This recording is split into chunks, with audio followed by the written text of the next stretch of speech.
জিব্রাইলের জানটা যখন বাইর করতে যায়, জিবরিল আমিন কান্না জুড়ে দেয়, ডাকতে বলে আজরাইল, আমার মাবুদের হুকুম তালিম করতে যাইয়া আসমান জমিনের মধ্যে কত ঘোরাঘুরি করলাম, আমি জিবরিল কত নবীদের কাছে আমি ওহী নিয়ে নাজিল করলাম, এর দুনিয়ার মধ্যে আমারও চলে যেতে হবে। এরে আজরাইল যখন জিবরিল আলাইহিস সালামের জানটা যখন ধরবে, জিবরিল এত জোরে একটা চিৎকার মারবে, ডাক দিয়ে বলবে আজরাইল,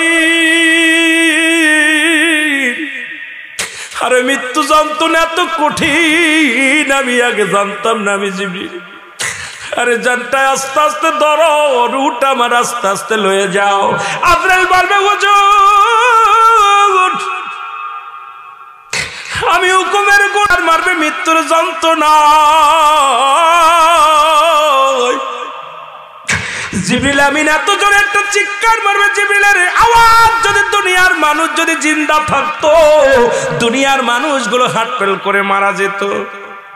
জানটা নিয়ে চলে যাবে আমার আল্লাহর দরবারে, ডাকতে বলবে আমার আল্লাহ, আজরাইল খবর কি? বলে আল্লাহ, জিবরিল এত কান্নাকাটি করলো, অনেক অনুনয় বিনয় করলো, ওনার কান্না আমাকে মায়া জড়াইতে পারে নাই। আপনার হুকুম আমি তালিম করেছি আর তার রূহটা আমি বাইর করে এনেছি গো আমার আল্লাহ। এই